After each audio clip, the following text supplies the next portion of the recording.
welcome back. Let's talk about mass casualty incidents in the pediatric population. So, you are going to go through TECC during your education at Lanier Technical College, and that's going to kind of differ a little bit from what I'm teaching you right now. But this is what National Registry wants you to know for triaging a lot of pediatric patients. So when we talk about mass casualty incidents, that's what we're talking about. So let's dive right in. MCI, or a mass casualty incident, is a natural disaster, active shooter situation, or any other event that leads to multiple casualties, so much so that it spreads beyond a service's initial response capability. So it's more than your service can handle pretty much in one alarm. So what I want you to think about is this is very similar to START triage, but there's a little bit of difference, I mean, very slightly. And it's based off of the physiology of the pediatric patient, the physiologic differences. So they're very rate driven, correct? And again, just like every other thing in pediatrics, if hypoxia occurs, then bradycardia occurs, which is bad because, again, we are very rate driven as pediatrics. So JumpSTART addresses those two things. We provide rescue breaths, which we hope stimulates spontaneous respirations. But those are the primary two differences. But JumpSTART was created in order to optimize the primary triage of children in the mass casualty setting. And it enhances the survivability of these patients by recognizing those physiological differences that I was just talking about. And the point behind one of the goals behind it as well is to reduce the emotional burden on the triage personnel during the time of rapid and immediate life or death decisions. So let's talk about JumpSTART itself. So again, it's designed for use in disaster or multi-casualty settings, not everyday EMS or hospital triage. Okay, so keep that in mind. This is for something that stretches the limits of your service, so much so that you may be even calling in mutual aid. You may be utilizing unified command. You may be utilizing different tactical groups in order to accomplish the mission, and that could be interdisciplinary groups of law enforcement and EMS personnel and potentially fire personnel. So it's designed for the use of triage of children with acute injuries. So that's what we're talking about. These are kids, think about a bus wreck, and you have a lot of kids that are hurt. They're all over the place. Same thing with an active shooter situation.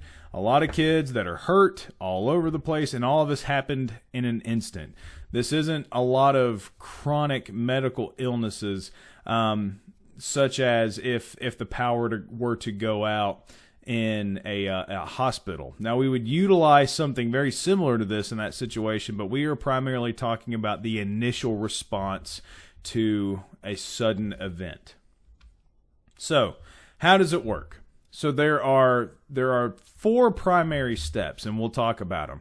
But one thing I want you to keep in mind are the color coding differences, and it's the same colors that you would use in the START triage system. So green, ambulatory. Yellow is delayed, or they don't need our attention right now. Red is critical. They need immediate attention or they're going to die. And the black category is, okay, they're dead. We see injuries that are non-compatible with life, and there's nothing we can do about it. Move on. So, thinking about that, let's go to step 1. Step 1 is you walk in there and you identify and direct all ambulatory patients to the minor triage area. So you walk in and say, hey, if you can stand up and walk, get out of here. Go to the triage area. Now, children that are less than 1 year old or are not able to walk should be carried to the green triage area by other ambulatory patients or by a provider if none of the patients are old enough to do so. Now, with that being said, in the triage area, infants will be the first ones assessed. And if you think about it, again, we're very rate driven. So let's say if a teenager picks up a 1 year old, runs over to the triage area and gives it to the medic, that neonate or that infant can be checked out very quickly. So with that being said, step one, you walk in and you say, hey, if you can stand, get out of here, go to the fireman outside beside the engine. So, or beside the fire truck, because that's the terminology they know. Number two, you have moved all of the walking wounded out. Now you assess the breathing of non-ambulatory patients. Now, if the child is not breathing, you attempt to open the airway, either jaw thrust or head tilt chin lift. If the child breathes upon airway opening, you tag them as red. If the child does not breathe after you open their airway, you check for a pulse. If there is no pulse and no breathing, then you tag them as black. All right? So if they have a black tag, that means that they are considered deceased or dead. And then now, so if you assess for a pulse and there is a pulse present, deliver 5 rescue breaths. If that does not bring breathing around, then you need to go ahead and tag them as black, as deceased or dying. Now, if the patient starts breathing again, tag them as red. They need immediate care. So let's review that, because that probably sounds like a lot. So number 2, step 2, we're focusing on breathing.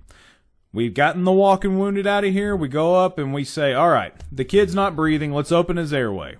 If he starts breathing after we open the airway, tag him red as immediate. He needs care. Get him out of here. If the child does not breathe after opening the airway, check for a pulse. If there is no pulse and no breathing, the kid is dead. Move on. Now, if you check for a pulse and there is a pulse present and the child is not breathing, you can deliver 5 rescue breaths. If the child does not breathe, then you consider the child dead. You move on. If the child does breathe after the 5 rescue breaths, you tag him as red. He needs immediate care. He or she needs immediate care. Now, if the child is breathing spontaneously without the need for airway intervention or rescue breaths, move on to step 3. So step 3 is that we are assessing the rate of the respirations. If they're too fast or too slow, they're going to be red. So if they're less than 15 or greater than 45, they are tagged as immediate. They are red. If they are in between 15 and 45, check for a pulse. If they're breathing but they don't have a peripheral pulse present, they're red. If they're breathing and they have a palpable pulse, assess their mental status. So I'll say that again. If they are breathing between 15 and 45, they have a palpable pulse, now you check their mental status. If they are posturing or they are unresponsive, they are red. If they have a pulse, they're breathing between 15 and 45, and they are alert to verbal or painful stimulus, they are yellow. That means that, all right, this kid is okay enough to sit here and wait for us to come back after we get rid of all the reds. All right, so let's go through that again. A rate, so step 3 is you are assessing the rate of respirations. Now, you go through and you check the respirations and make sure that they are not less than 15 or greater than 45. If they are less than 15 or greater than 45, tag them as red. If the rate is between 15 and 45, check for a pulse. If the respiratory rate is between 15 and 45 and they have no pulse, or they have no peripheral pulse, tag them as red. If they have a pulse, check their mental status. If they are posturing or unresponsive, they're red. If they are alert to verbal or painful stimulus, tag them as yellow. Now, the patients who you walked away from earlier because they did not have respirations upon your rescue breaths, they should be reassessed. So the ones that you tagged as black, you need to make sure and go through and make sure that truly you made the right decision.